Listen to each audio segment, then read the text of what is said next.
Hundreds of amateur boxers around the world right now are putting in the hard work to reach the ultimate prize of fighting for a medal at next year's Olympic Games. But are these fighters' dreams about to fade away? Boxing has been a permanent fixture at the Olympics for over 100 years and has seen many amateur fighters go on to become some of the greatest professional boxers of all time. However, politics is threatening to stop boxing from featuring at next year's Olympic Games. In 2018, IABA, which is amateur boxing's governing body, hired Gafur Rakhimov as their new president, a man shrouded in controversy who's recently stepped down from the position. So how is this affecting the fighters who could compete, and will politics ultimately end boxing's reign as a main Olympic sport?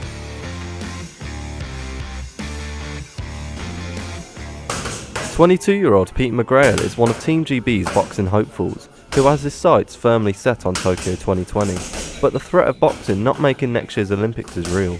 Rakhimov, although he's now stepped down as president, was sanctioned by the US and seen as one of Uzbekistan's leading criminals, which are allegations he strongly denies. However, IABA still enlisted him as their president. You'd think that would be a problem with administering an international federation.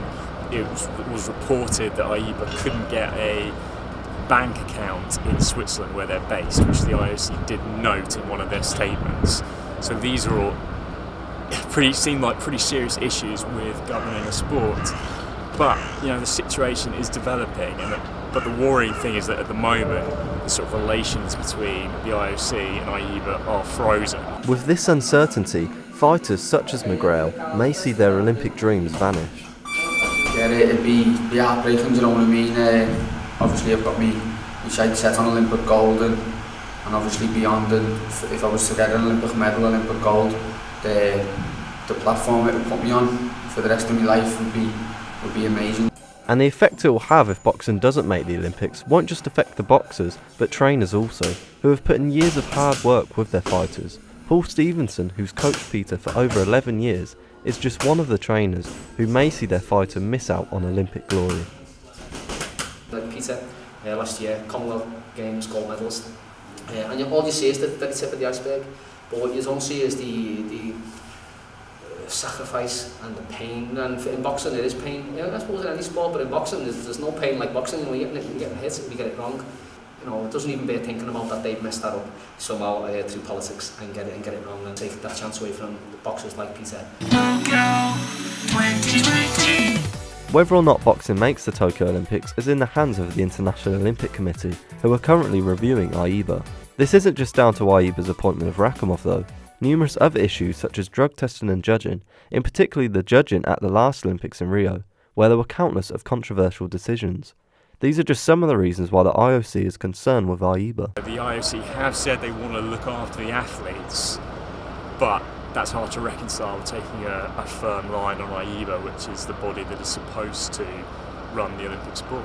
Amateur boxing has had a long history of controversies in and outside of the Olympics, so will this finally cause the IOC to end its ties with IABA and drop boxing as an Olympic sport? The difficulty with boxing, on the one hand it appeals a lot to the Olympic movement, not just necessarily in a sporting fashion, but in a commercial fashion.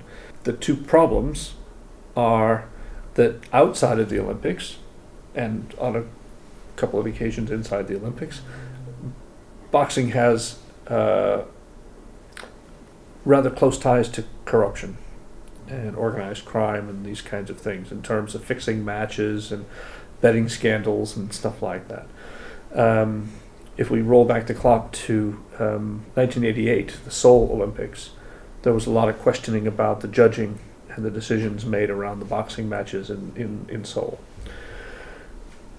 The other issue is that of participant safety. Boxing is by nature a dangerous sport.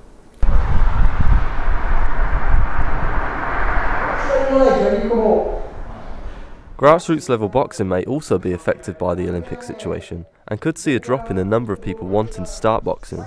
So is there a serious problem with the governing body focusing more on a business point of view rather than a sporting one?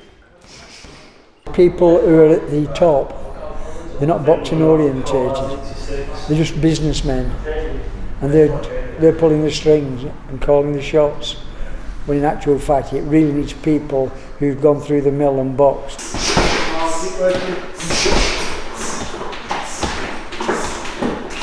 Every time there's an Olympics or anything like this, any tournaments on the television, even the professionals, we find that more lads come down, they want to do it, but the majority of them don't stick it. They think it's a case of getting into the ring and hitting someone. They don't realise you've got the outfit they need to get and how much hard work there is in the game. They make it look so easy, the good guys, and when you watch it on the television, it makes it look even easier. The most recent Olympics in Rio were highly controversial when it came to boxing. All 36 of the referees and judges were suspended following the games. So if boxing was to be dropped by the IOC, how would this impact the sport as a whole? Without that Olympic system, it's a huge loss to boxing. And if you're in the professional game, I would be very worried too about the future of the sport in terms of the standard of the fighters we're going to have, in terms of the popularity of people coming through from the amateurs if you don't have the Olympics. The success of recent Olympic boxers who have gone into the pro game has shown. This has given motivation for Peter McGrail, especially because of the achievements of British fighters at the London Games in 2012. It was in London.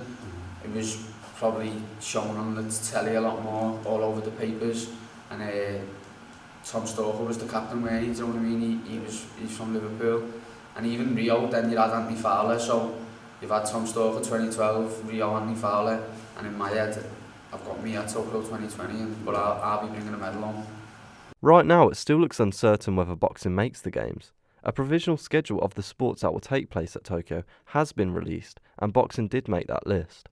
However, the IOC will release a statement in late May, presenting a report of the investigation they completed on AIBA. Whether or not the IOC allows boxing into the games is part of a much larger story though, and one in which looks to carry on for some time. I'm personally optimistic that somehow boxing will fudge its way through to Tokyo 2020, but that doesn't mean it doesn't have fundamental problems it needs to address, and its long-term future in the Olympics, if AIBA doesn't clean the house, is going to be a real problem. Leadership can make or break these relationships. And I say that for a couple of reasons. One is that the Olympics is dreadfully afraid of anything that it fears or suspects could tarnish its relationship. Partly because it tries to be the pinnacle of sport. Boxing's always been one of the biggest sports in the Olympics, so me and all the lads up at Team GB, we all just think that it's still going to be there, do you know what I mean? Until it's set in stone, definitely not there. And in our heads, we're still working towards the boxing, Tokyo 2020.